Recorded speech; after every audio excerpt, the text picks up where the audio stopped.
Shri Radha Krishna Gopinath Sam Kunda Radha Kunda Vrindavan Dham ki jai, Navadvip Dham ki jai, Ganga Mai ki jai, Jamuna Mai ki jai, Guru Bhagavad Dham ki jai, Swami the Bhakti ki jai, all glories to the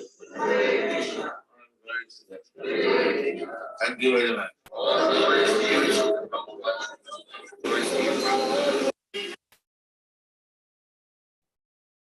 All right. Salika, I need a little help here. Where did we leave off? What chapters were we on?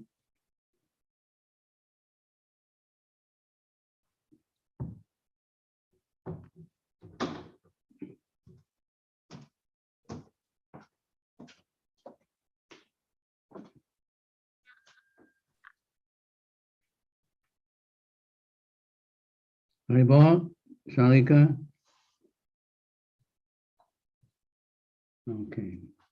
So we've finished the, the basic assignments. Now I want to review everything. So I'm just looking for where we reviewed the first part we read, but now I'm not remembering what chapter that was.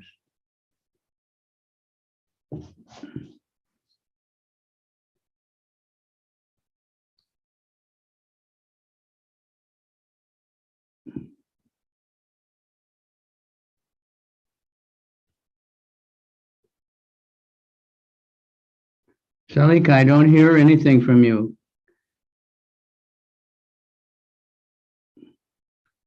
Haribol? Silence. Hare Krishna, can you hear me now, Maharaj? Now I can hear you, yeah. Oh, sorry, the speaker. Yeah, so we stopped at 2nd Canto chapter 5, text 28 to 29. That was the last verse we read. yeah, I know, but then I was reviewing the first lessons now, but I've lost my place. So. Okay. Review.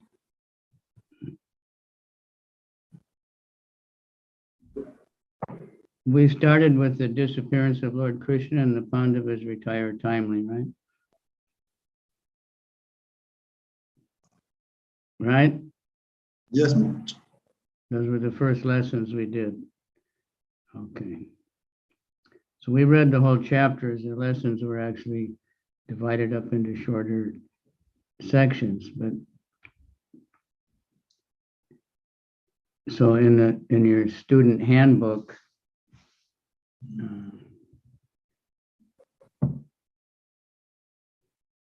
there's preliminary self-study, and it's quite a bit there. What are some of the inauspicious omens that Yudhishthira noticed? Why did Arjuna go to Dwarka?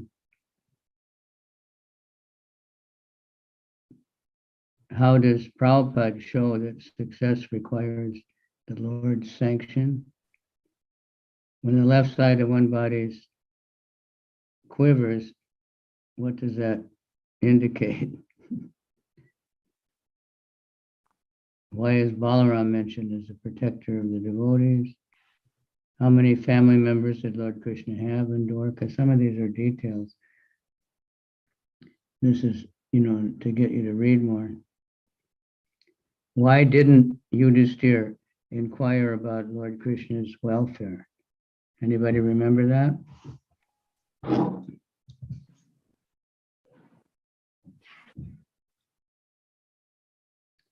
Huh? I'm going over that a lot.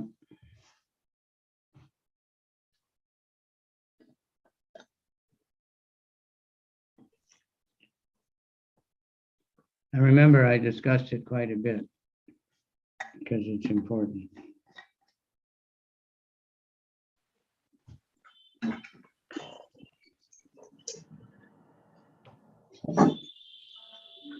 Somebody remember?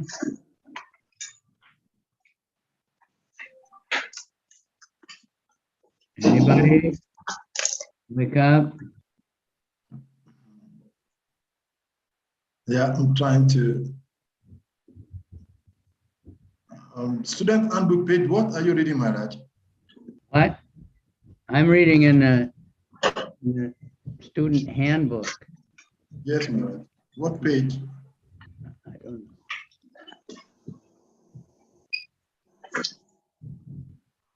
I mean, why do you have to see it? I'm just asking the question. I'm trying to connect with where you are, Maharaj.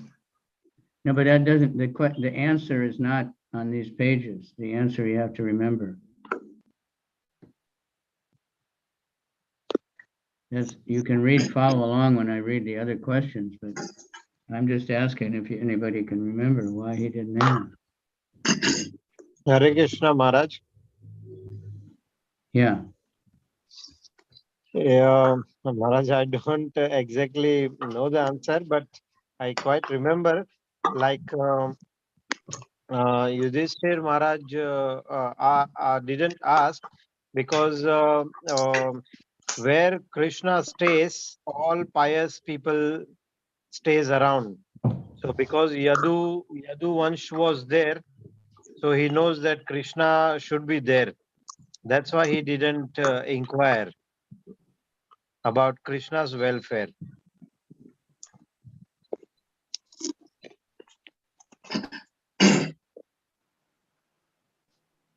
Oh, no, that's not correct. Hare Krishna Maharaj. That is not correct. Hare Krishna Maharaj. Yeah, that's not the answer. Okay. I want to try Maharaj. Okay. Maharaj Yudhishthira, he avoided asking question about Krishna's welfare because the Lord is all perfect. So there is no question asking about his welfare. So he refrained from asking about Krishna's welfare. No. You're making up nice answers, but it's not what we studied. Okay.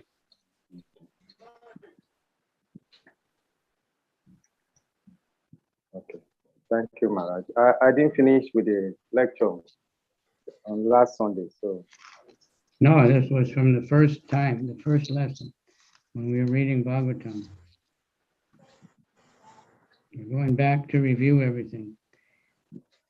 Because Yudhisthira had been seeing all these inauspicious things, and then Arjuna didn't come back for a long time. So he was so worried that Krishna had left the planet. He didn't want to ask, because he didn't want to know. He didn't want to hear that Krishna had left. So the next question is,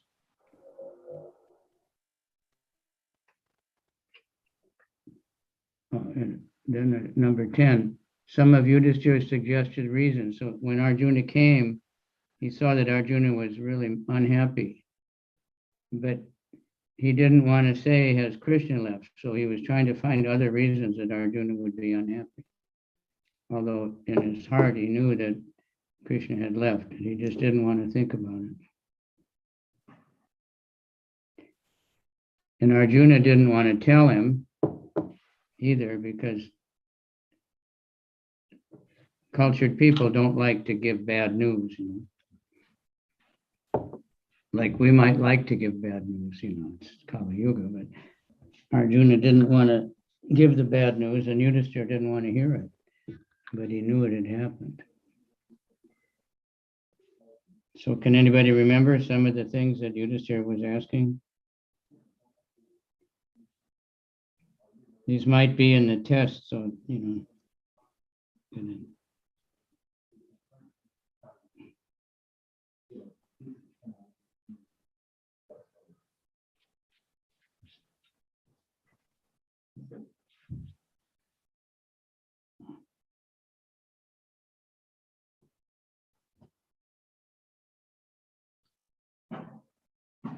you can, if you have a book, you can look, but one was, did you refuse a woman, a worthy woman? I don't remember all of them. Did you fail at something? Did you do something wrong?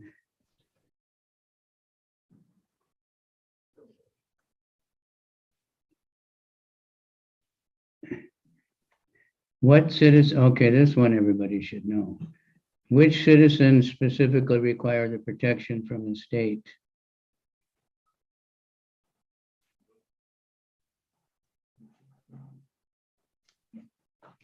Five different ones that especially need protection.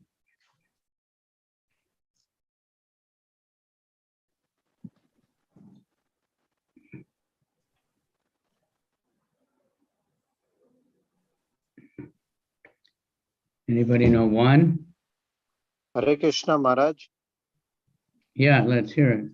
Brahmana and the woman, Okay. diseased person, and the children's. Yeah, old people, I think, instead. Old people. Yeah. Yeah. Brahmana, women, children, old people. And the handicapped people also. Yeah. So we have to be aware of that. Our society should be especially exemplary in those things. Because it's Kali Yuga, these things are falling apart. Children get abandoned, children get abused by their parents, children get kidnapped and sold to slavery, all kinds of insane things are going on. And women get exploited. That's especially going on nowadays.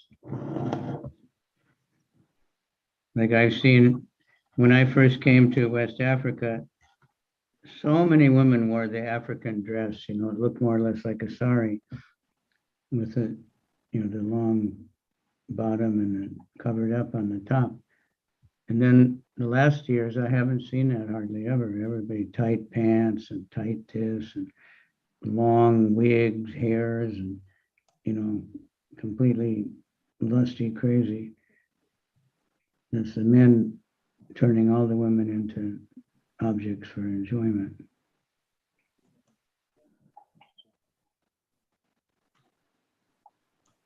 And the brahmanas are not respected. Anyway, all these things that our society, we have to work on this very much to make sure these things are going on. What is Uttama and Adama? It even tells in this list here which verse it's in. So, you can look it up because it's for looking up.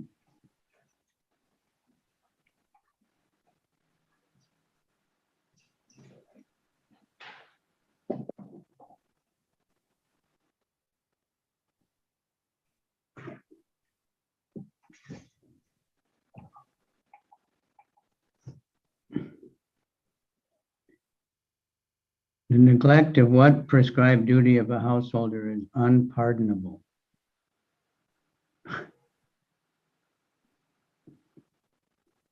I can't remember that one myself. So.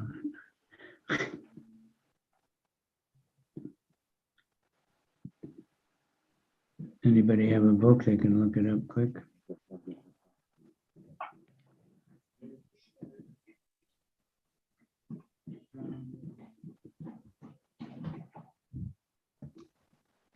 It's verse 43. Hare Krishna Maharaj. Yeah. A householder duty, especially in the matter of old men and children's, is unpardonable. That's right. Have you not taken care of the old men and boys who deserve to eat with you? Have you left them and taken your meals alone?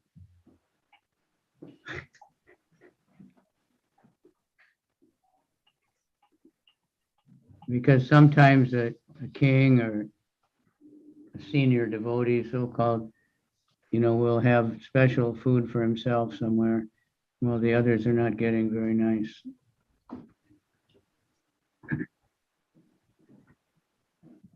He's throwing scraps, to the children and the old men because what's the need of them? Now, India and Africa were one of the last places where especially they took care of old people.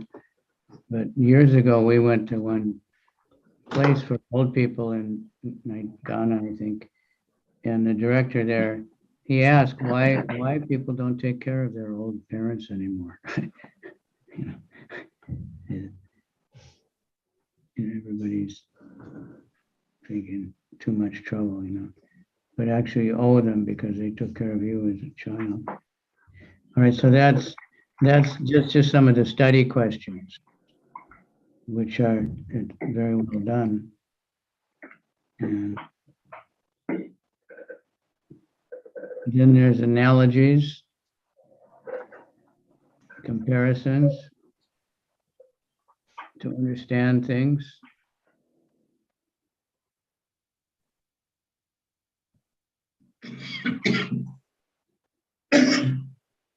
So when Krishna is present, all the need for religion and knowledge is there, just like when the sun is out in the daytime. And that's the question the sages ask, now that Krishna is gone, where does religion and knowledge and everything go? And then it says the Bhagavatam is coming. It's just like this.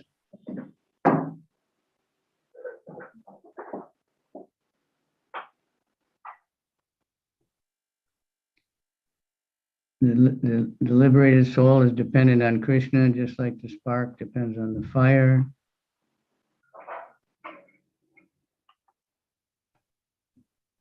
Text number 34, a society without cow protection and Brahminical culture is not under the protection of the Lord. Just like the prisoners in the jail are not under the protection of the king, but under the protection of the agent of the king. Indirect. So modern society is killing 24,000 cows an hour or something like that,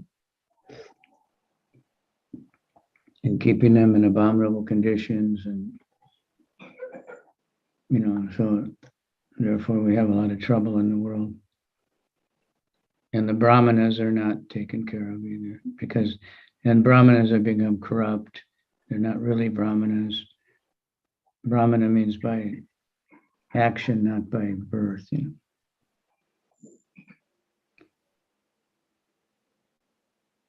A forgetful, conditioned soul is fearful.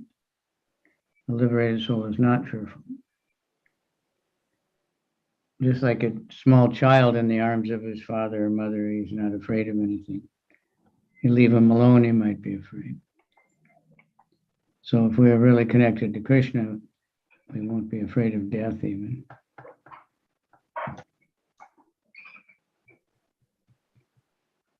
So Then there's an overview of this chapter 14.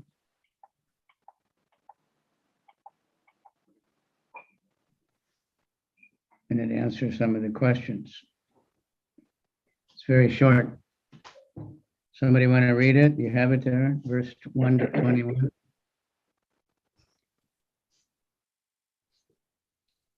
Verse 1 through 21, overview. Hare Krishna Maharaj. Yeah, Verses 1 to 21.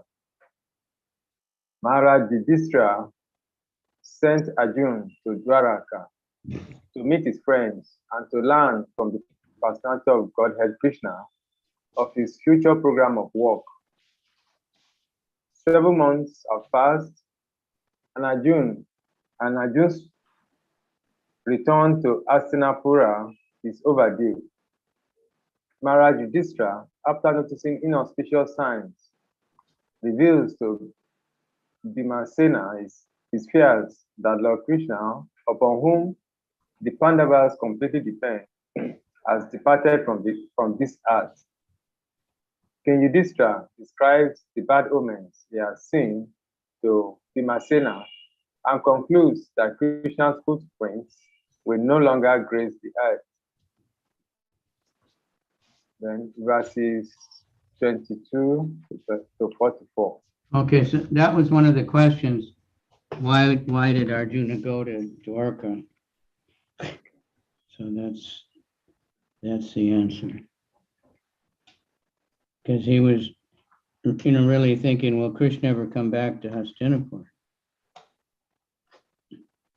So what is his plan? What is he going to do? Okay, and then 22 to 44. Hare Krishna Maharaj, I have a Yeah. question. All right. Is it the normal procedure for Maharaj Yudhishthira and Arjuna to ask Krishna of their own future program of work? That aspect, I want a little bit clarification. Yeah, they were completely friendly with Krishna. Okay.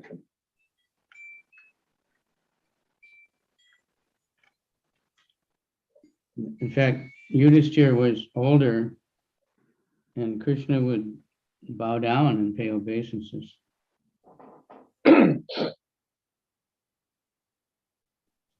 There's one incident where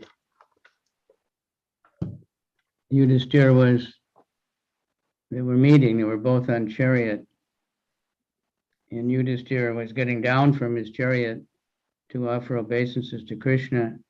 But before he could even get down, Krishna was already offering obeisances to him. So, but with Bhima and Arjuna, I think he embraced them because they were like more or less equal age, and then Nakula and Sahadev, he'd shake hands or something. So they have formality, way of greeting people and everything. So Krishna would bow down to Yudhishthira because he was the king and he was older by birth, even though Yudhishthira knew Krishna as the Supreme Lord and tried to bow down to him first. Then there's discussion topics. So they're giving a lot of hints here how to, understand this. Who can read them one by one? And it tells you which verse to look at.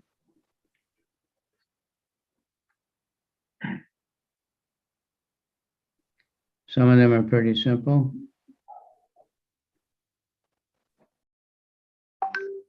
Okay, I'll read Maharaj. Discussion topics. Point 1, any successful man should feel grateful to the Lord for all he has Okay, achieved. hold on. So that's, like a lot of Christians that are, advanced, they're always saying you have to give thanks to the Lord, give thanks, give thanks. We should be grateful. Most of us are complaining, most people are complaining about what they don't have instead of being thankful for what they do have. right? Why did God give somebody more than me? Why am I this? Why am I sick? So then I saw one person said, if you can't think of any reason that anything you have to be thankful for, you should be thankful for things you don't have. Okay, you're not in prison, you don't have cancer, you don't have, a heart attack, or, there's not a war going on in your country. Thank God for that then. Even if you think I don't have anything, think of what you don't have, that you're lucky you don't have it. So this is a proper attitude. Then we become aware of our dependence. So we should always be saying thank you, thank you, thank you. To anybody does any small thing for us, we should be thankful. That's Krishna's gratitude. It's one of Krishna's qualities. He is grateful. You do any little thing for Krishna, he thinks how to reciprocate. And even you do something against Krishna, he doesn't worry about it very much. All right, next. Transcendental affection of the Lord does not develop unless one has developed the qualities of a Brahmana. Okay. The apparent departure of Lord Krishna. Why does it say apparent?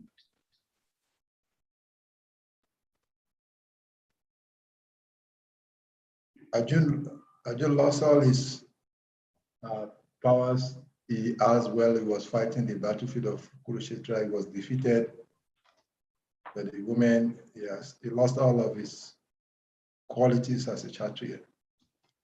No, but why does it say the apparent departure of Krishna?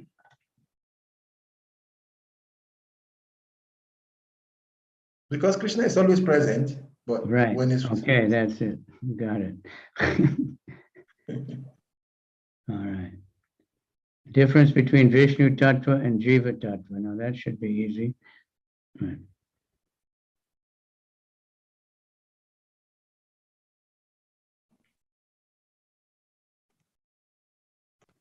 Right? Yes. Anybody can say.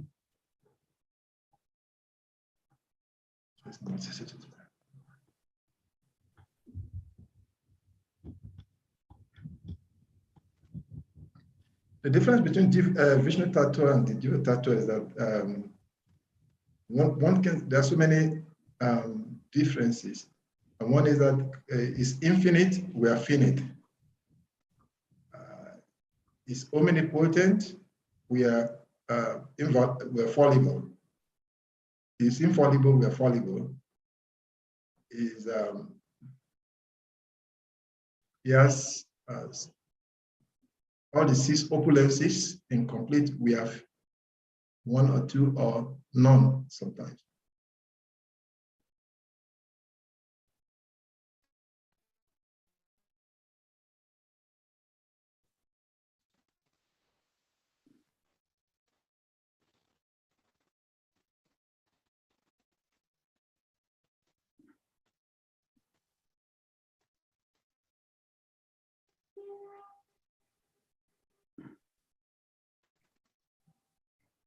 All right.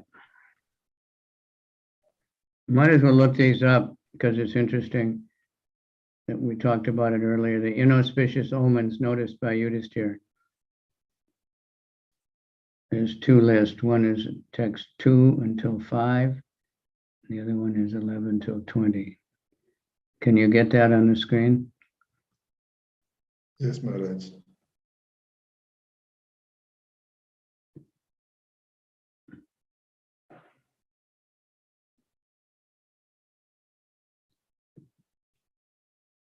Was Canto chapter 14. Text.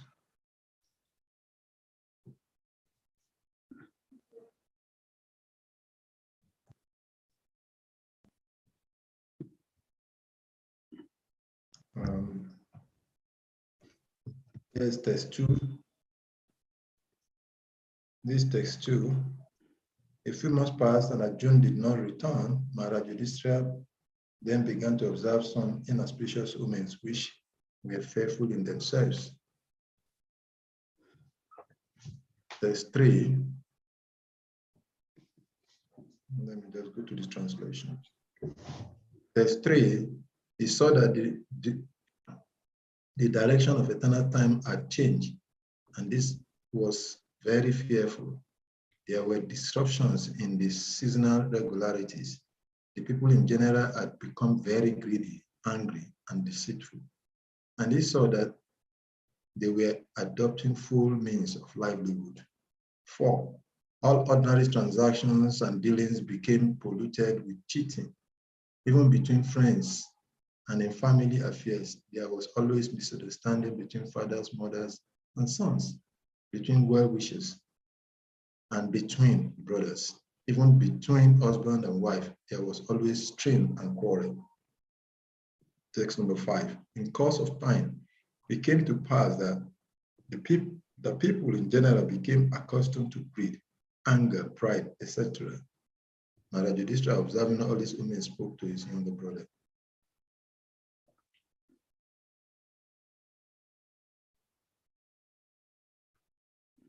And then 11 through 20. 11 to 20.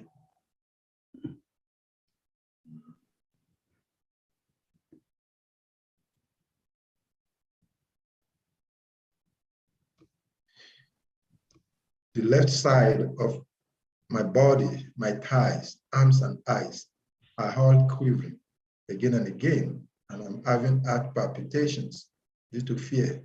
All this indicates undesirable happenings. 12. Just see, O Bhima, how this she-jackal cries at the rising sun and vomits fire, and how the dog barks at me fearlessly.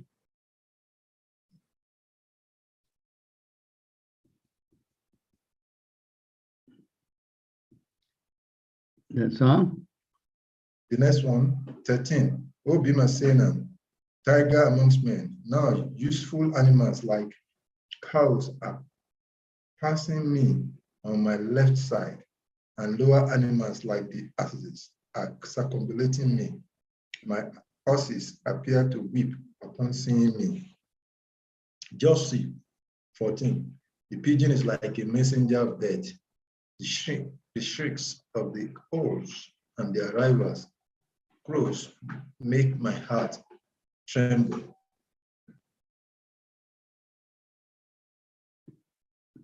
Similarly, if your right side is twitching, it's auspicious.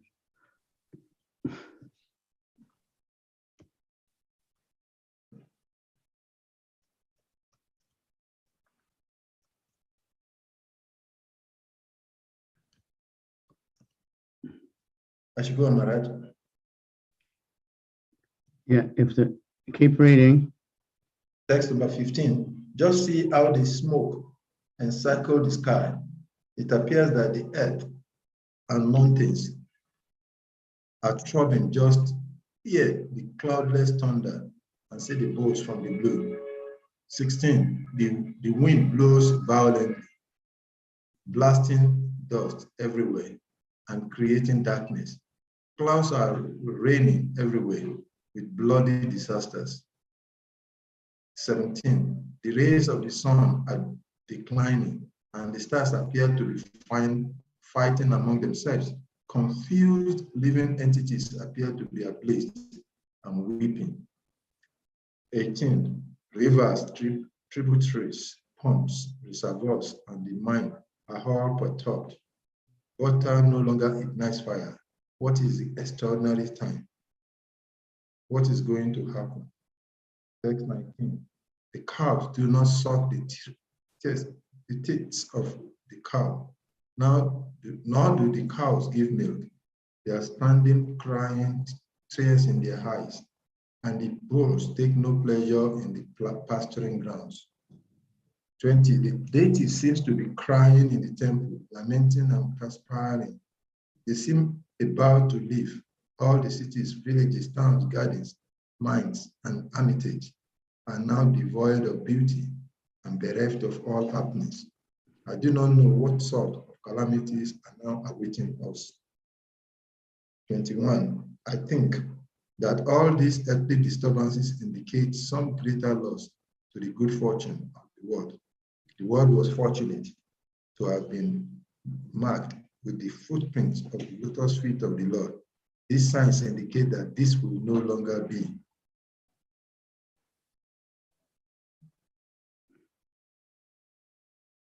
Text number 22.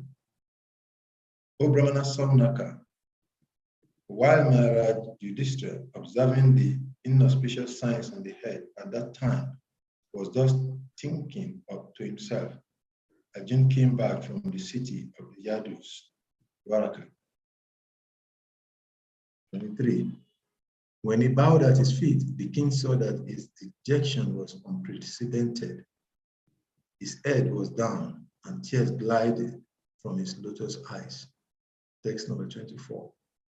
Seeing Arjun pale due to heartfelt anxiety, the king, remembering the indications of the sage Narada, questioned him in the midst of friends. Text number 25.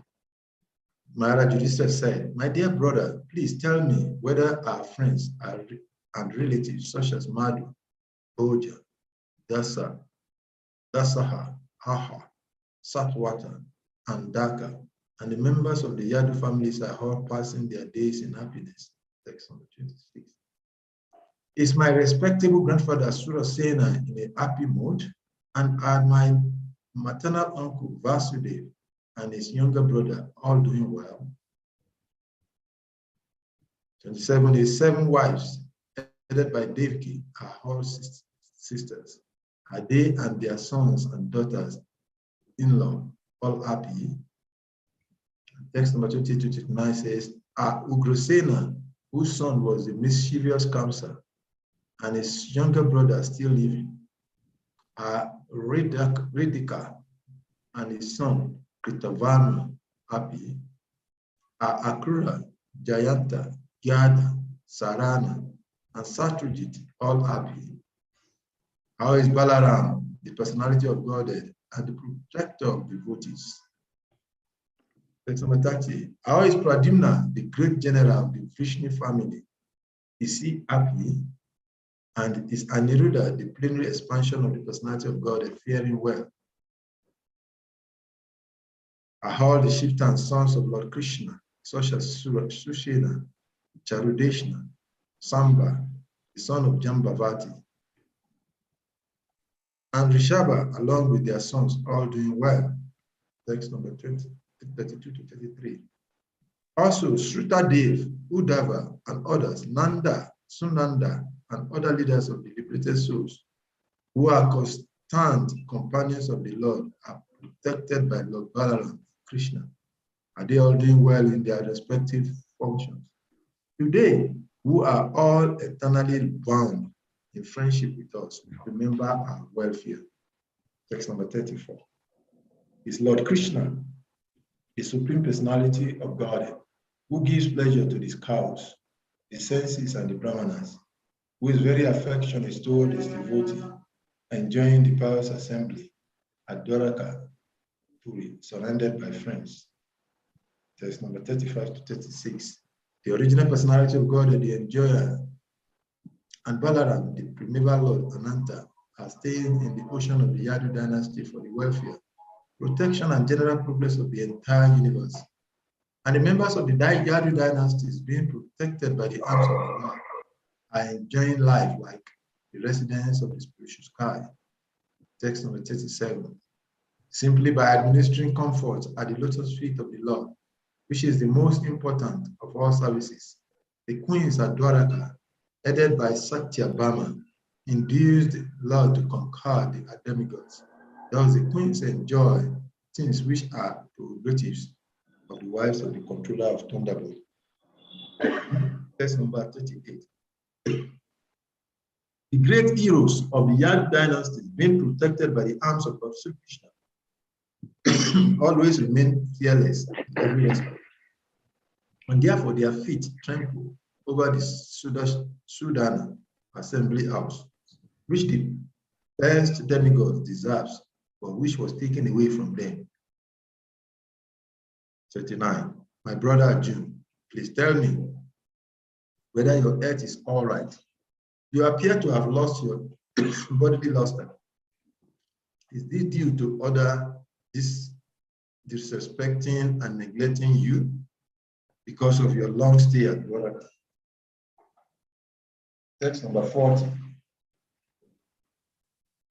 As someone address you with unfriendly words or threaten you, could you not give charity to one who asked, or could you not keep your promise to someone? 41. You are always the protector of the deserving living beings, such as brahmanas, children, cows, women, and the diseased. Could you not give them protections when they approach you for shelter? Text number 42. Have you contacted a woman of impeccable character, or have you not properly treated a deserving woman? Or have you been defeated on the way by someone who is inferior or equal to you? 43. Have you not taken care of old men and boys who deserve to dine with you? Have you left them and taken your meals alone? Have you committed some unpardonable mistakes, which is considered to be abominable? Text number 44, the last verse. Or is it that you are feeling empty for all time because you might have lost your most intimate friend, Lord Krishna? Oh, my brother Arjuna, I can think of no other reason for your becoming so dejected. Hare Krishna. All right. So that, anyway, these are things we've all experienced that might make us feel unhappy. So anyway, we went over that he's trying to avoid the question, about Krishna. He's asking about everyone else except Krishna. But Arjuna just stayed unhappy and didn't answer. Okay, that more or less finishes up that chapter. That's chapter 14. Then we did chapter 15, the Pandavas retire timely.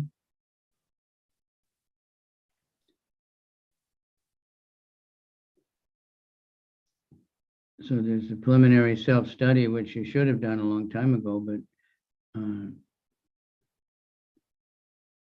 we won't go over all of these, but we won't look up all of them.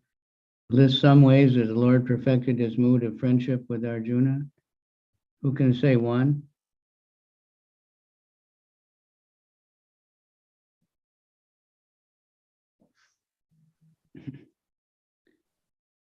One way that Krishna showed his friendship to Arjuna.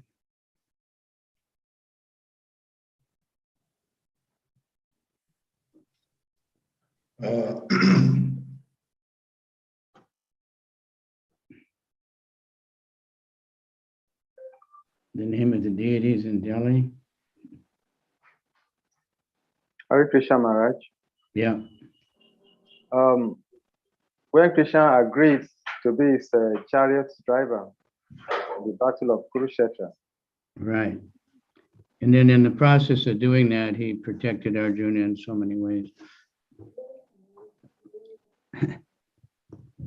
Why did the Lord withdraw Arjuna's special powers?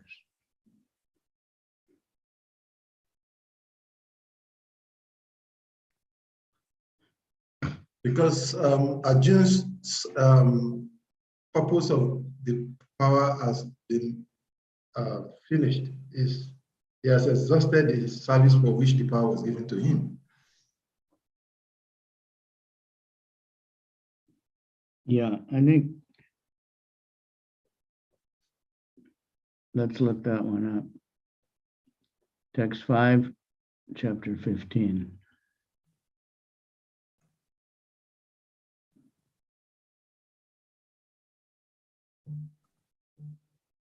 Arjuna said, "O king, the supreme personality of God, Hari, who treated me exactly like an intimate friend, has left me alone. Thus, my astounding power, which astonished even the demigods, is no longer with me." So it must be in the purport that it says, what it's all about. Okay. And the purport says, in the Bhagavad Gita 10:41, the Lord says, Arjuna, like the Lord says, anyone specifically powerful and opulent in wealth, strength, beauty, knowledge, and all that is materially desirable is to be considered but a product of an insignificant portion of the complete whole of my energy. No one, therefore, can be independently powerful in any measure without being endowed by the Lord. When the Lord descends to the earth along with his eternal, ever-liberated associate, he not only displays the divine energy possessed by himself, but also empowers his associate devotees with the required energy to execute his mission of incarnation. It is also stated in the Bhagavad Gita 4:5 that the Lord and his external and his eternal associates descends to the earth many times, but the Lord remembers all different roles of incarnations, whereas the associates, by his supreme will, forget them. Similarly, the Lord takes away with him all his associates when he disappears from the earth. The power and energy which were bestowed upon Arjuna were required for fulfillment of the mission of the Lord. But when his mission was fulfilled, the emergency power were withdrawn from Arjuna because the outstanding powers of Arjuna, which were astonishing even to the denizens of heaven, were no longer required, and they were not meant for going back home, back to Godhead. Okay, that's the essential reason that these powers won't help you go back to Godhead. Like when the Pandavas were leaving home and going, in the mountains after they heard that Krishna left, they passed one lake, and Yudhishthira told Arjuna, throw all your weapons in this lake because we don't need them now. We're not fighting anymore. We're going back to Krishna. We're leaving the material world. Also, just to show that everything depends on Krishna. It's not your own power. So sometimes Krishna does ask to us, we can't do what we used to do or something. Sometimes it happens many times throughout the day. Krishna, if we get a little puffed up, Krishna takes away memory, takes away anything.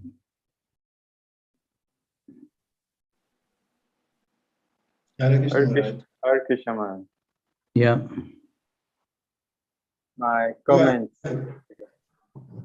When I think when Krishna withdraw the emergency power, I think is very appropriate because like it's happening today now, we have Putin has power. So, and once you have this power, there is tendency you want to use the power.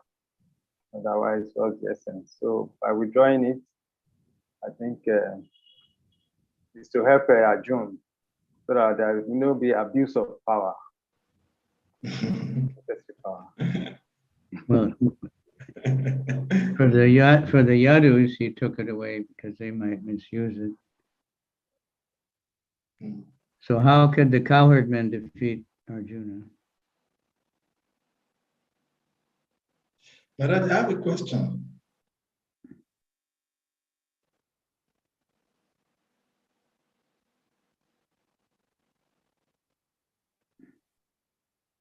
Okay. Yeah.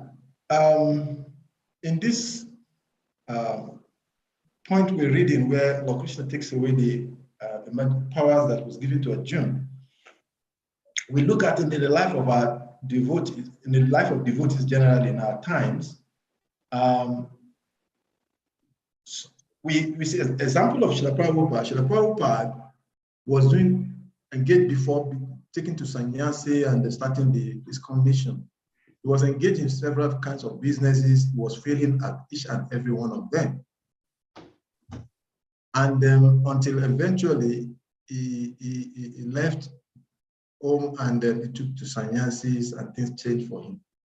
So in our day-to-day life, especially in Grihastha, when we try to engage in activities and then things seemingly are not working well, even when we seemingly are trying our little best in Krishna consciousness.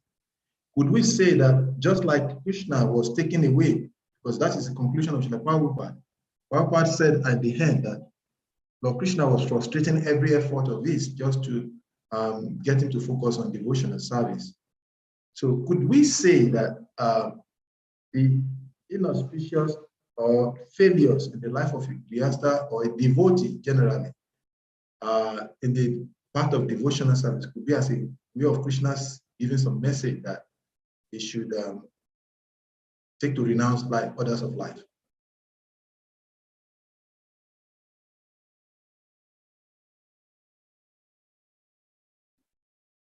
Yeah. Well, we have to be patient also. You know, if we expect instant results, Prabhupada showed that in his preaching, right? Mm-hmm.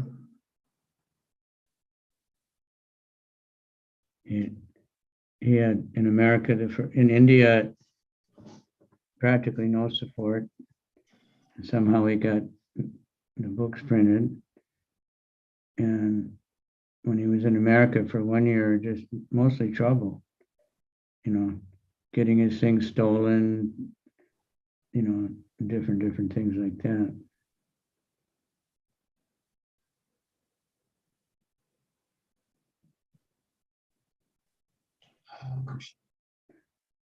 So we have to keep trying, because life is a struggle.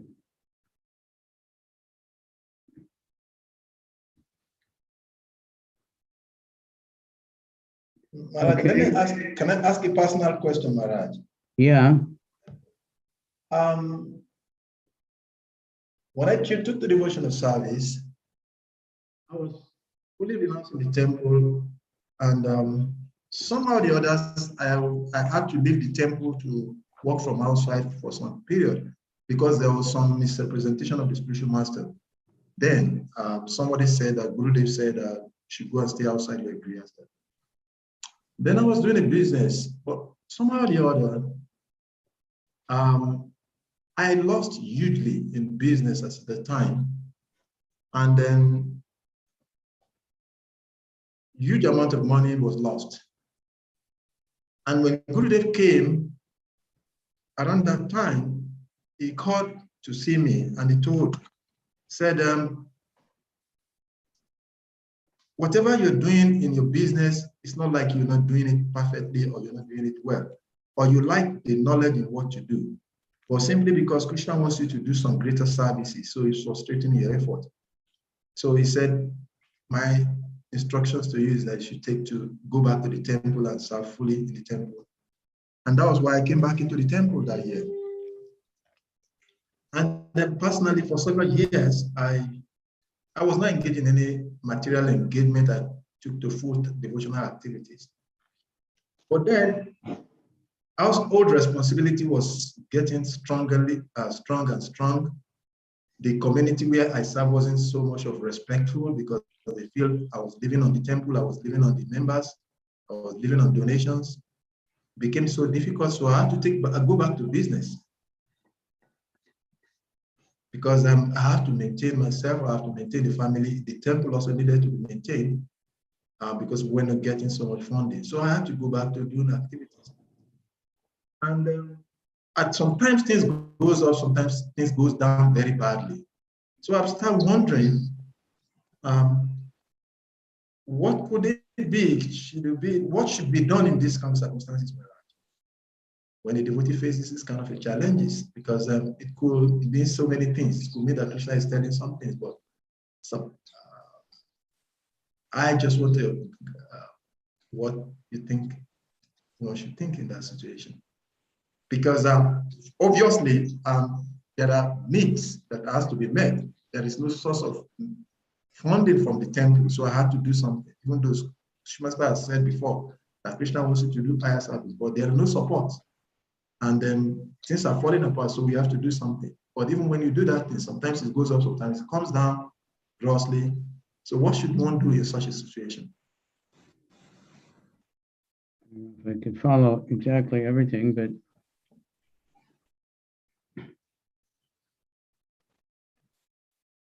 Vidyam cha vidyam cha yastad vedavayam saha. We have to cultivate knowledge and ignorance at the same time, you know. So this is a big question we get from grihastas now. Most of our devotees are working, you know. And how can we balance the spiritual life and material life? Now, some have no problem. Some are working very high positions, big money, and they're teaching, you know, bhakti yoga classes in the university and running bhakti vrikshas or even building temples. Others have a really hard time to chant their rounds because they have to work, or they have trouble doing their work because they don't like it. They just want to chant. But you have to balance. Like I know one devotee, he had a very high paying job, which of course he'd studied so much to be able to get that job. But he didn't like it. He was always complaining, I don't like my job, you know. And even his friends were telling him, if you keep complaining, you're going to get fired, you know, even though he was doing the job all right. And I told him, you should like your job because you're getting all so much money. And because you have so much money, you can donate to the temple. You can go back to India a couple times a year and take care of your family and so many things. And no, I don't like my job. He got fired. They said, you know, they didn't like his attitude. But it worked out. Got a better job later, but because those really good jobs, even if they remove you, you get paid for a few months while you're looking for another job. But anyway, Prabhupada also showed, he said he saw that all his godbrothers were sannyasis and they were begging and they always needed money. And he thought he would do business and make a lot of money first and then preach. But it fell apart. He got cheated. And people contracted and didn't pay him. And another man in the company was, you know, telling bad stories about him. And he just said Krishna took it all away.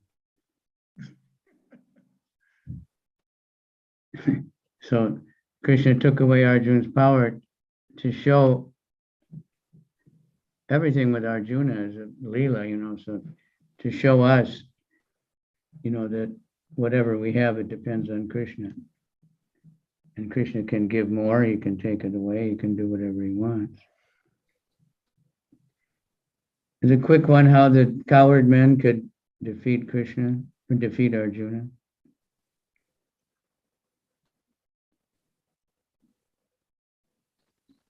Anybody remember? Otherwise, I'll tell you so we don't spend a lot of time.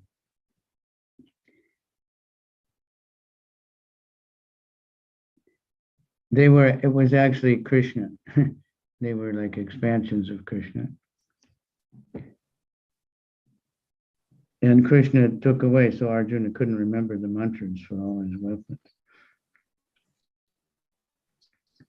Just to show, make him feel helpless and separation from Krishna. Ultimately, Krishna does these things to help devotees feel separation, realize, you know, their relationship.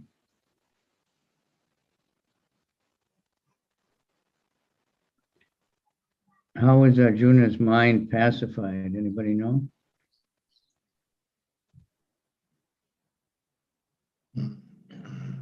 Text 28.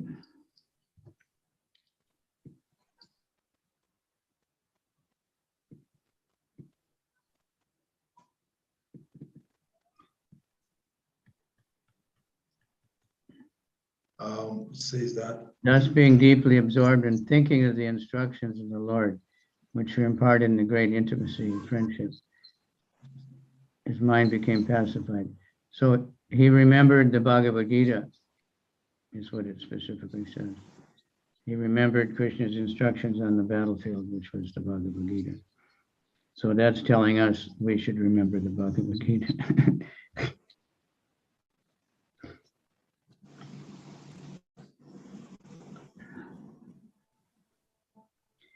His constant remembrance of the Lord increased his devotion.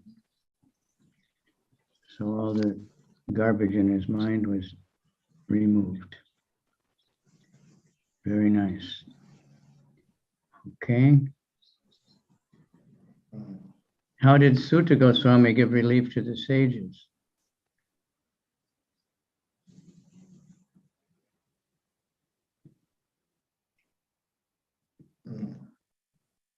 Text 34.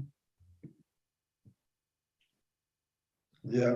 The unborn Lord Krishna caused the members of the others to give up, and they relieved the burden. Caused members of the audience to relinquish their bodies. This was like using a thorn to take out a thorn. Maybe you've done that. If you get a thorn in your foot, you need a sharp thing to dig it out. So you might use another thorn if you don't have your doctor kit with you.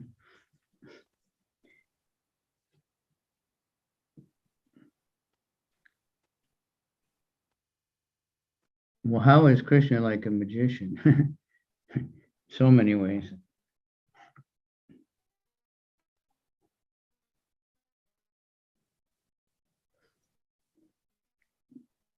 Because he creates all the illusions.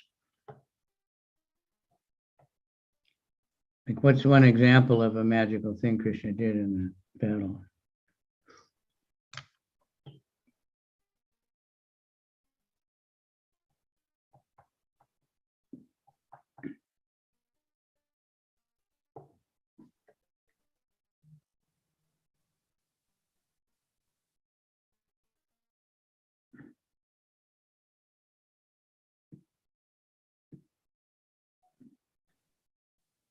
Text 35.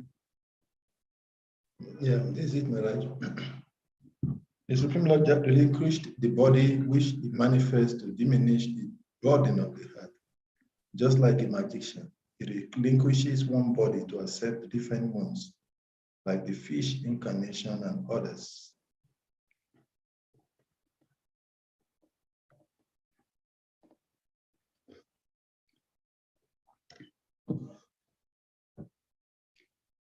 Like he made it appear that the sun went down.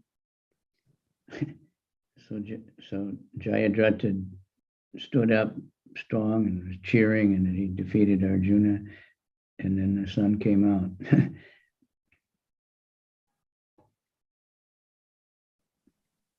That's just one of the crazy things he did. What lessons can we get from Yudhisthira retiring? Now, why did Yudhisthira retire?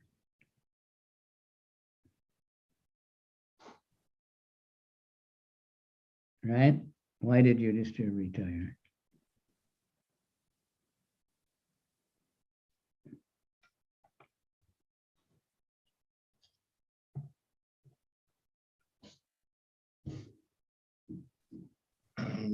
The ultimate goal of life is to ultimately give up every material activities to go back home to Gagre. Yeah, but what provoked him to retire? Hare Krishna Maharaj. Yeah. Because I started seeing a bad omen, inauspiciousness, and the subjects, they are no more that obedient. Then Krishna, because of his attachment to Krishna also, so he is no longer interested in the material world again. Yeah, he didn't. He felt there's no use living without Krishna on the planet. He wasn't attached to his position or anything ever. Even when he was acting as a king, he didn't live like a king. He lived a very simple life.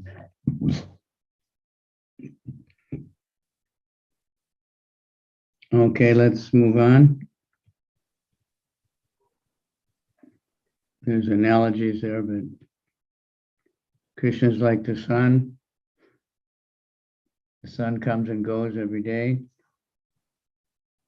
but it's always somewhere, so Krishna's like that.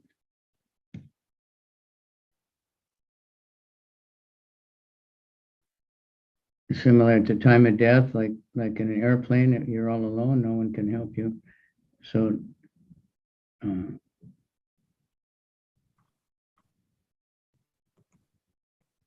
it's a time of death. Of course, we can help a devotee who's leaving his body by surrounding him with kirtan. All right, let's move on because there's a lot more to do.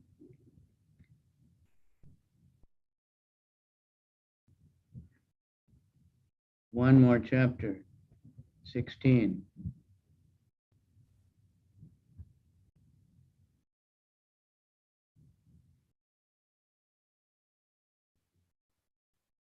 There's a lot there. This preliminary self-study, this is afterward self-study, because I don't know if you did it before, but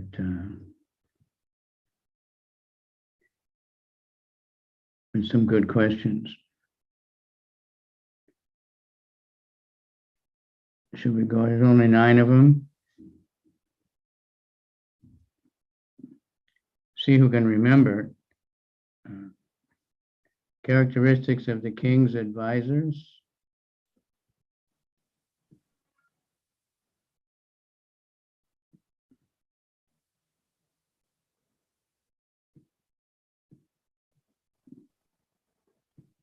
That's verse 1.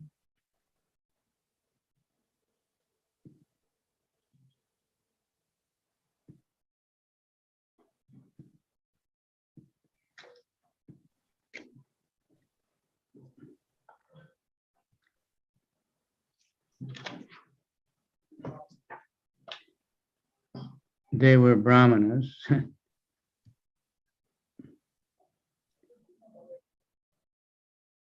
They were astrologers.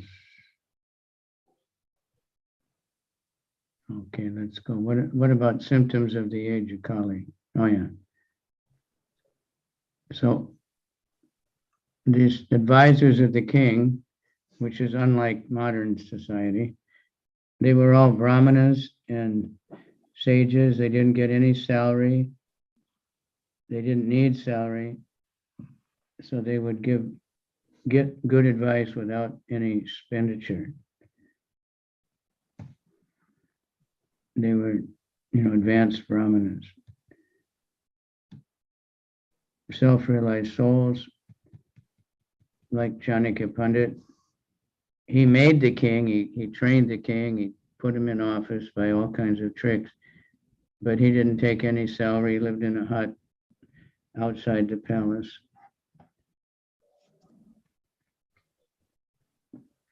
I don't think we have the king's ministers, the president's ministers now are highly paid usually, or they're very rich men already. And they get their job because they supported the campaign and gave a lot of money to the candidate. So they get the job as advisors. So many things are going on. All we can do is try to spread the holy name and the spiritual knowledge and uplift the world. Who knows some of the symptoms of Kali? And there's a lot of them here. Hare Krishna Maharaj. Yep. Quarreling. Everybody quarreling. Yeah, I think that's the main one. Kali means quarrel. That's the meaning of the word. Hypocrisy also. Hypocrisy when people who are not qualified to be religious leaders, they post around the religious leaders.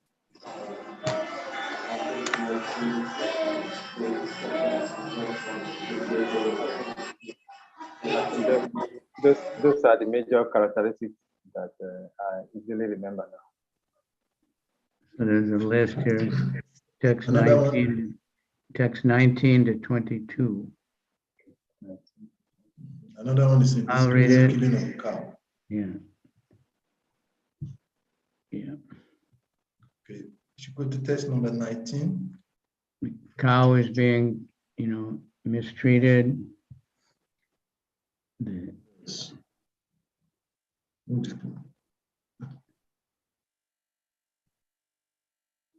Meat eating, cow killing, that's definitely a symptom of Kali Yuga.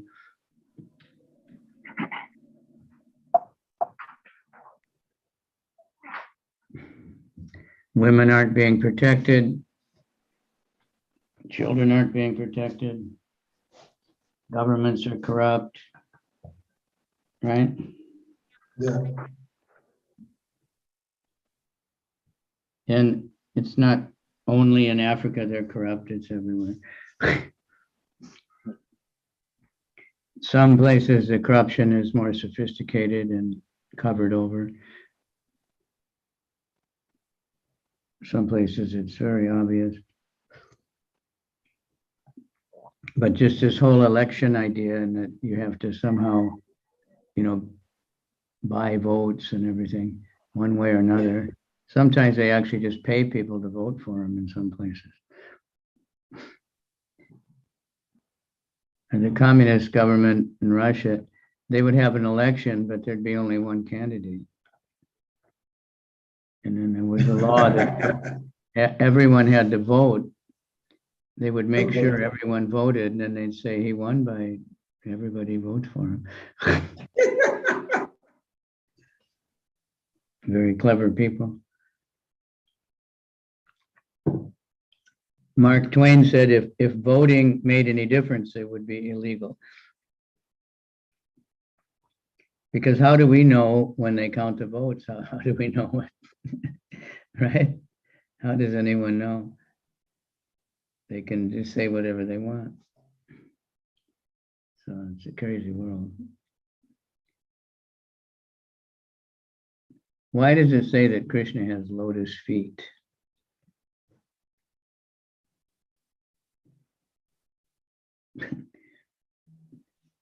Text number 6. Some interesting question.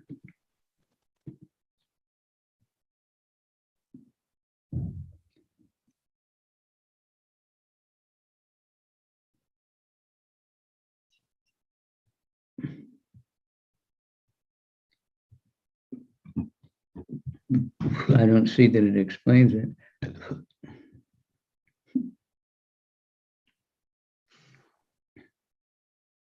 But his feet are beautiful.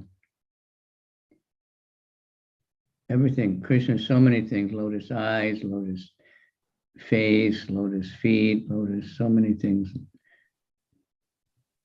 His feet are as beautiful as the lotus flowers. Lotus flower is considered a symbol of beauty in the material world. It is very beautiful. If you just look at a lotus flower, you become very peaceful. Also, the lotus water won't stay on the leaf or the flower. It just drips off, rolls off, doesn't stay and dry up. It just turns into a little ball and rolls off. It's unique to only the lotus has that quality.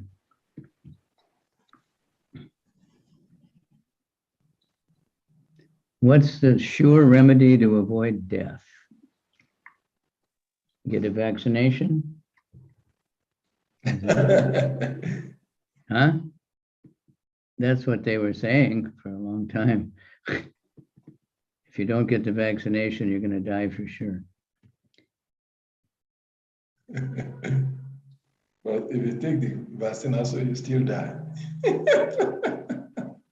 But people, death, nobody can stop death.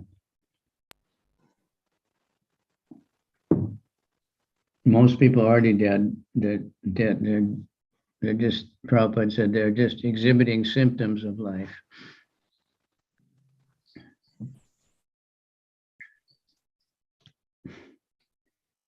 Okay, so how to avoid death? It says Yamaraj, who causes death, is present here. They invited Yamaraj to their meeting, and I think that nobody will die then.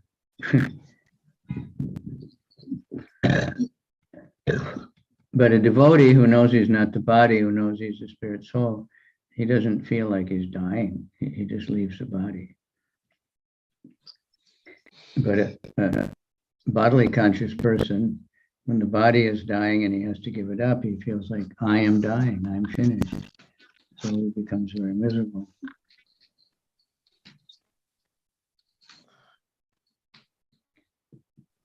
Okay,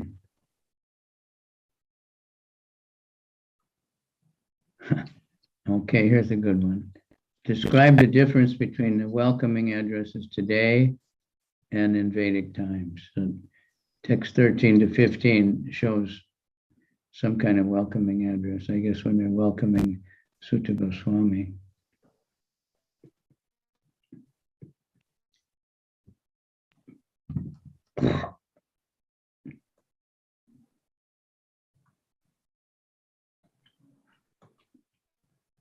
Wherever the king visited, he continuously heard the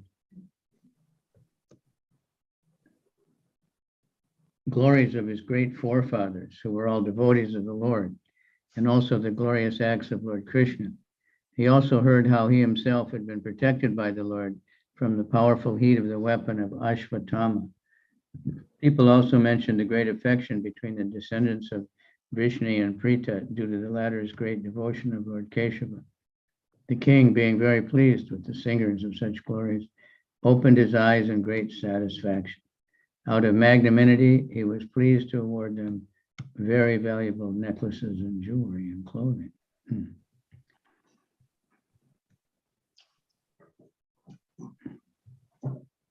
Today, if they welcome a so-called great man, they usually just talk about how much money he has. That's what makes him great.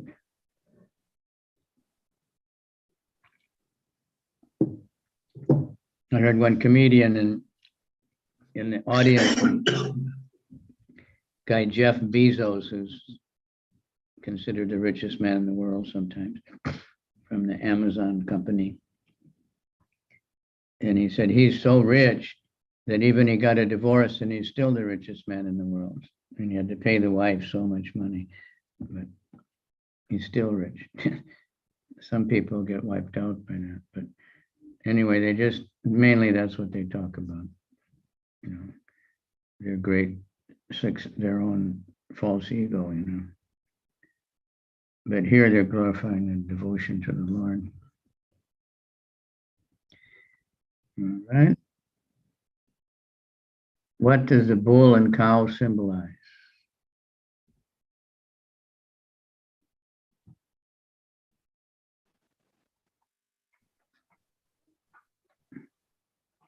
Hare Krishna Maharaj. Yeah. They symbolize agriculture and food supply. The bull is the personality of religious principles. And the cow is the mother. Those are the basic things. Purport: the bull is the emblem of moral principle, and the cow is a representative of the earth.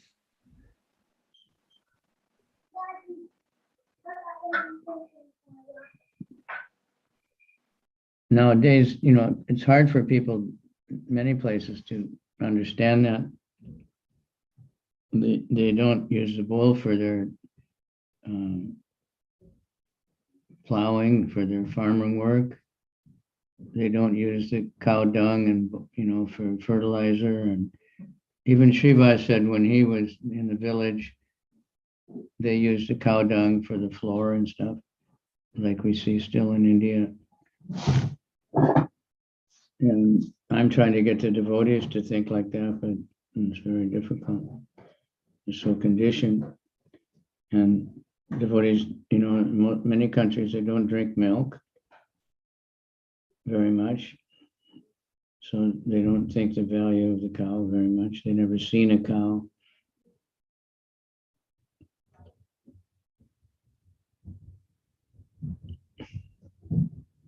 So it's unfortunate, but that, you know, the mothers are being neglected.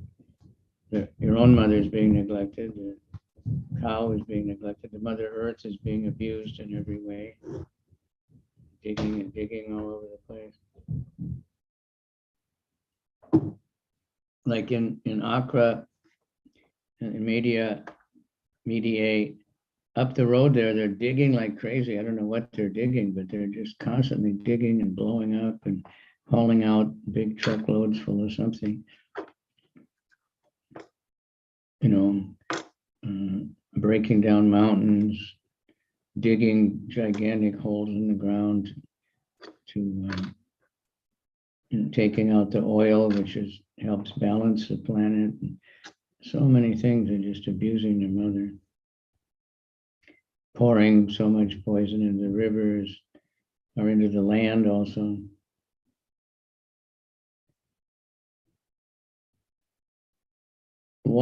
Why was the Mother Earth feeling separation more than others?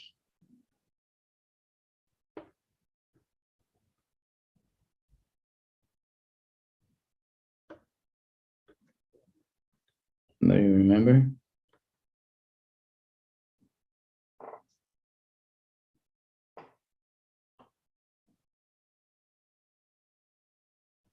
Who can remember?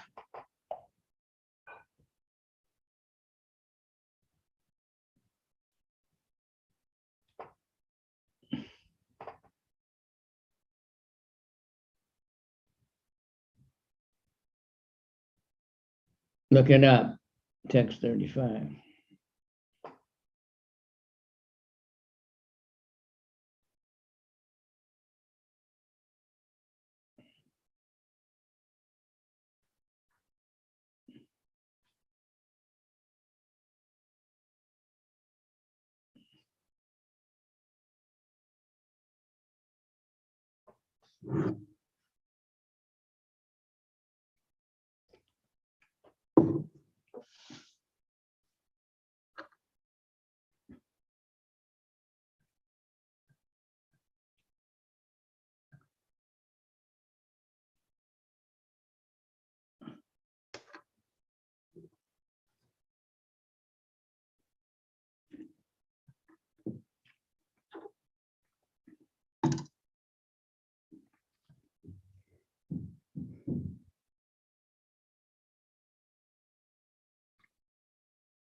So wherever Krishna was, he was walking on the earth. He may be somewhere where he's separated from the wives, separated from the Pandavas, but he's walking on the earth. So she felt more intense separation when Krishna was gone, because she'd had the most association by his feet. Very interesting. Okay, we've gone through reading all these chapters. It's quite amazing. We got through them all.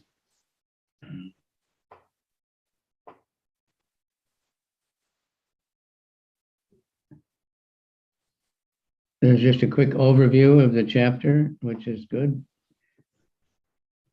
We'll read it's just 3 little paragraphs summarizing the different sections. Who can read that?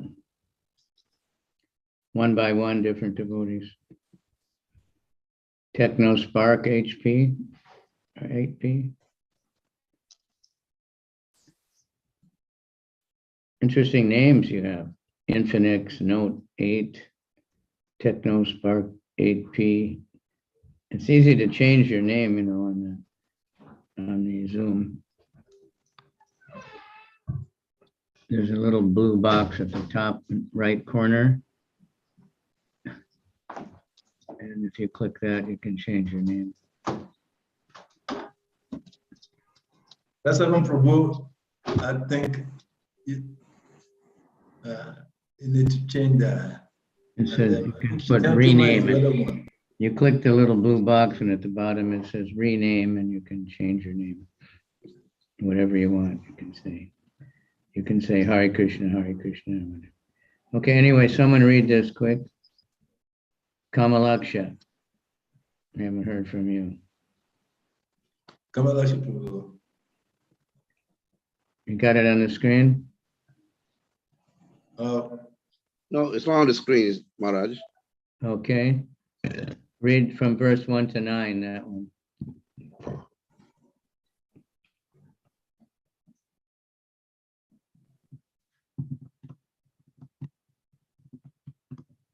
It's not on the screen, Maharaj. It's not on the screen? No, it's not on the screen. Okay, well, read it. Text 1 through 9 summary.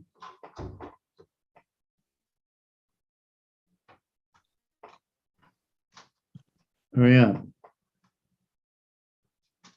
Not analogy, it's a summary. The summary. There it goes. That's it. You passed it.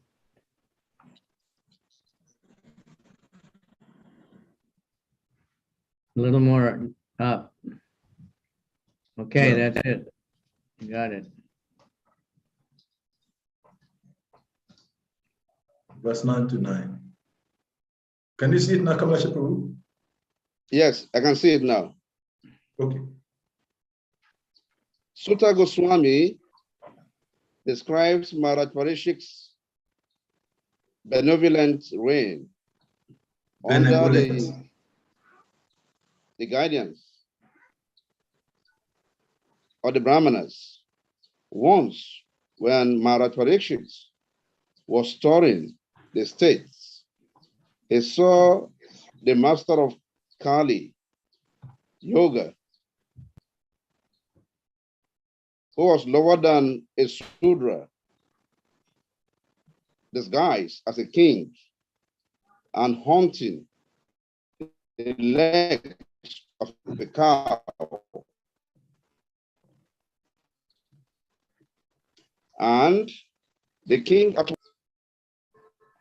to deal sufficient punishment.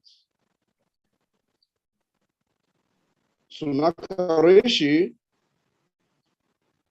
inquires about the punishment of Kali and explains the glories of hearing about topics relating to Krishna. Okay, that's the first 9 verses. Now verse 10 through 16. Someone else? Rasavan Prabhu. Rasavan Prabhu, can you read?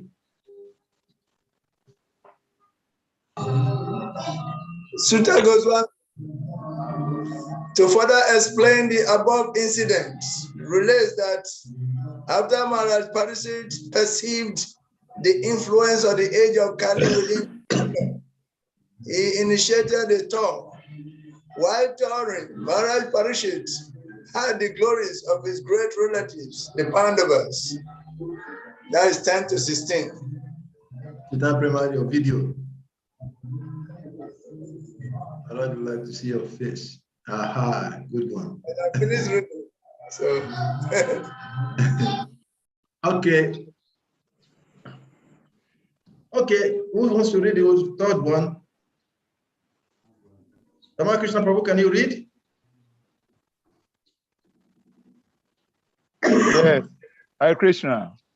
Okay. While Maharaj Parikshit was passing his days hearing of the good deed of his forefathers and being observed in thought of them, the personality of religion principles, Dharma, was wandering about in the form of a bull and made the personality of earth.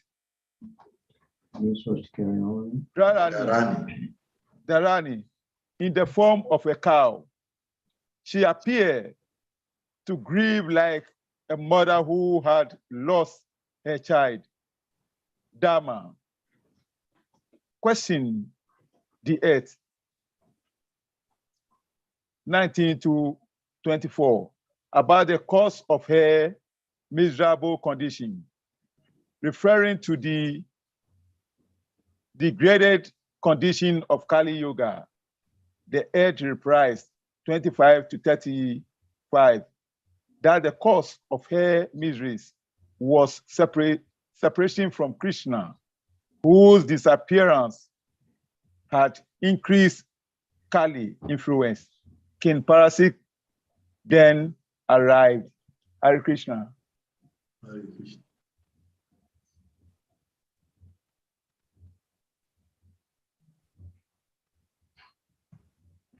Okay, that's good. So move on to, we did those discussion.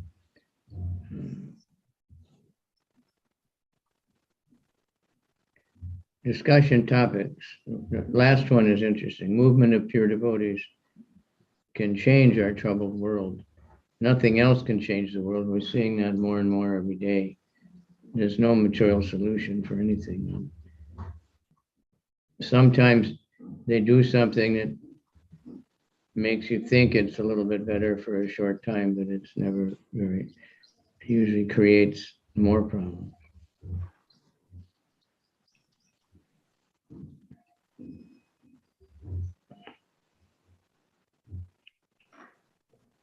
Rasavan Prabhu, you want to ask a question? Your hand is raised up.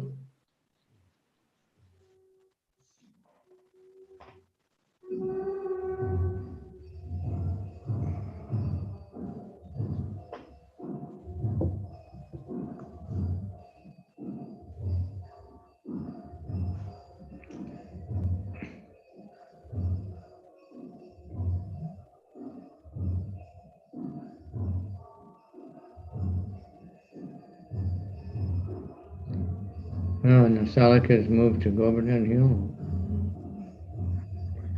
Good. Okay, the next self-study, which is supposed to be preliminary, of this chapter 17. What are the principal signs? It was there. What I have it. I have it in mind.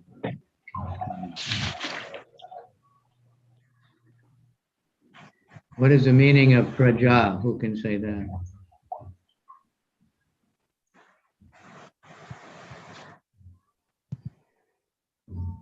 Quick, Salika.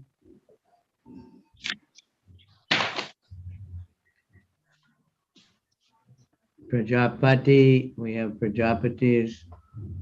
The praja, what is the praja?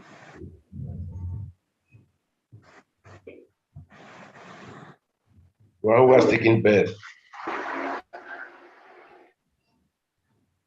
What is the praja? What does it mean?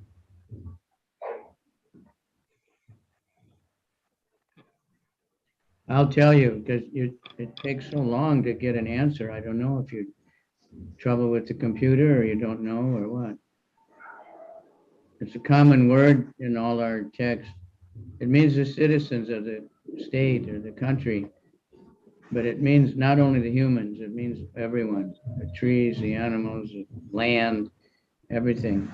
The responsibility of the government to protect all those things, help everybody to function. I'm doing lecture. When I finish, 10 minutes now.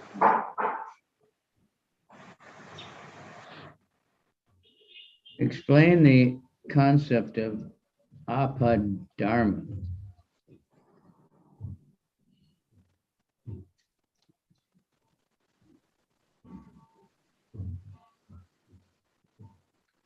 Dharma. False religion.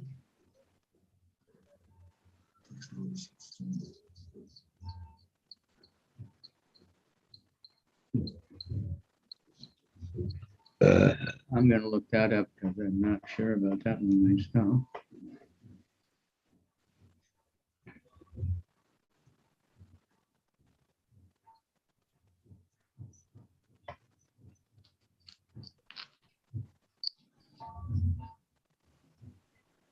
The supreme duty of the king is to give protection to all the law-abiding persons and to chastise those who stray from the ordinances of the scripture in ordinary times when there's no emergency. That means sometimes in emergency you can do things that are not normally allowed. But you can't just declare an emergency whenever you want to do something crazy. Like there is such a thing as a cow killing yajna. If there's a famine and there's no food for the people, they can do a yajna where they kill cows, but that's a yajna where the cow, whoever gets killed gets promoted. Not that you just open a slaughterhouse.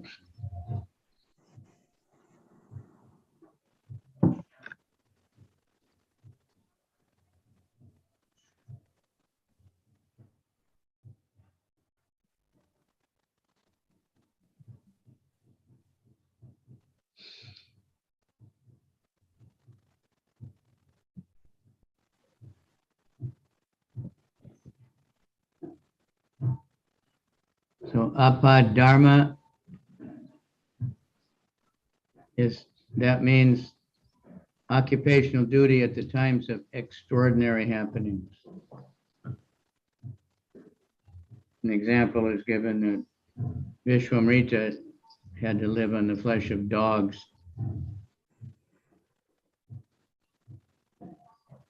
There may be some starvation time, but now there's certainly no emergency. There's so much other food. And someone asked Prabhupada, what would he do? He said, I would starve. If there's nothing else to eat except meat, he said, I would starve.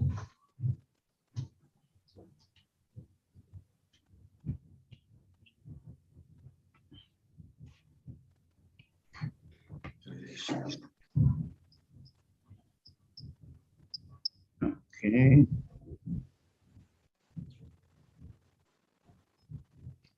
List the 4 principles of religion in English and Sanskrit. That's not so difficult.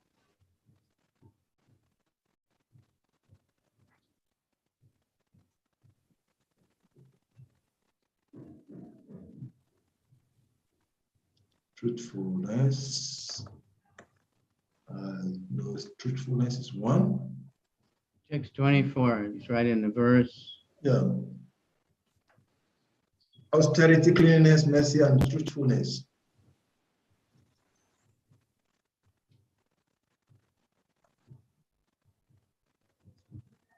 You should know them, but there they are. Austerity, cleanliness, mercy, and truthfulness. Tapasya, socham, dayam, sacham. That's the verse.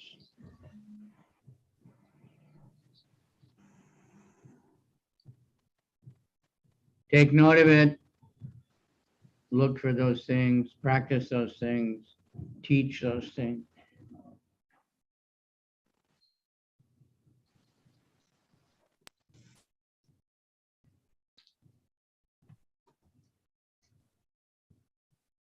Truthfulness is supposed to be the one leg of the bull that's still there, but there's so much lying and cheating in the world.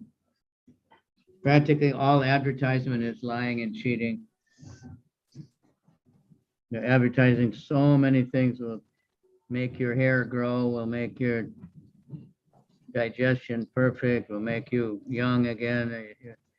So many things, but it's not true. But people keep trying. They fall for if you tell a lie, people like it. Tell the truth, they get mad. It's the Kali Yuga.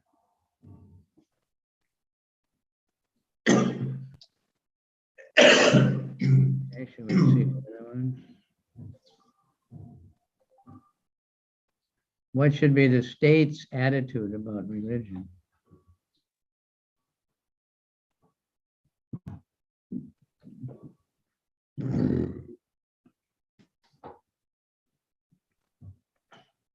That's an easy one. Who can say without looking it up?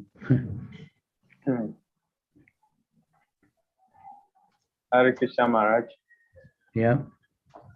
Okay, just stated that the state supposed to support religion financially, and otherwise they should have their own. The state should support religion. And this verse 32 is specifically saying if you allow the irreligion to flourish, then everything will, Krishna Maharaj, yeah. state attitude, robbing, greedy against their religion. Yeah, the government has to support religion and put down irreligion. But in Kali Yuga, it's predicted the government will be robbers. And they support slaughterhouses, they support whiskey manufacturing, cigarettes, all these things. So that helps the Kali to flourish.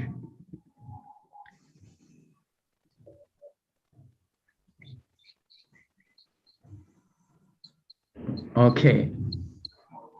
Okay, I hope you can remember this one. Where was Kali given permission to live? The brothel and the drinking beer parlor. And, where there's prostitution. Prostitution. Where there's a gambling, where there's illicit,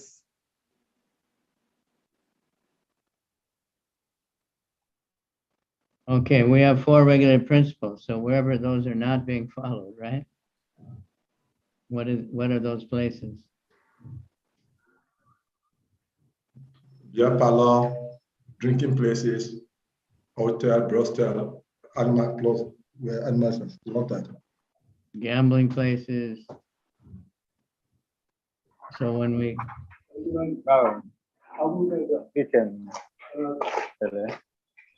So when we come out of the airport in Accra, what's the first thing we see? Who knows? Huh? What is the first thing we see? Casino advertisements, big billboard, big signboard for the casinos. I saw one signboard in South Africa, in Durban, and it said, "Expect a miracle," and had all this effulgent looking colors and everything. I thought it was about a church, but it was a casino. Because it's a miracle if you win. In the long run, it's impossible to win. But people are being, everywhere. They're opening more and more casinos. You can gamble online. You can do it everywhere. Prostitutes have their own web page, advertising, pornography. You can pay a little money on the internet and get all you want. Kali is really pushing his mission. And it has to be counteracted by the Sankirtan movement.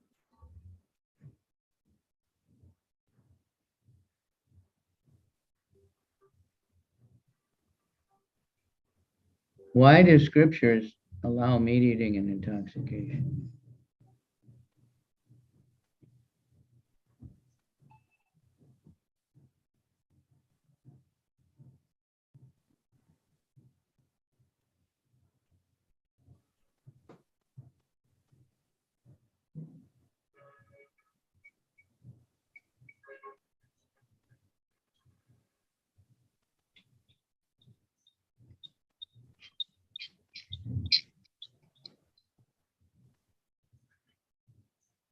So there are different scriptural injunctions for these things, but they're under regulation.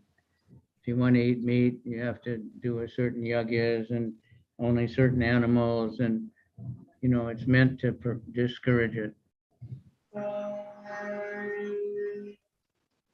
And sometimes there's a little intoxication, and for the lower class people in a yagya or kshatriyas, when they're going to battle, sometimes they need a little something.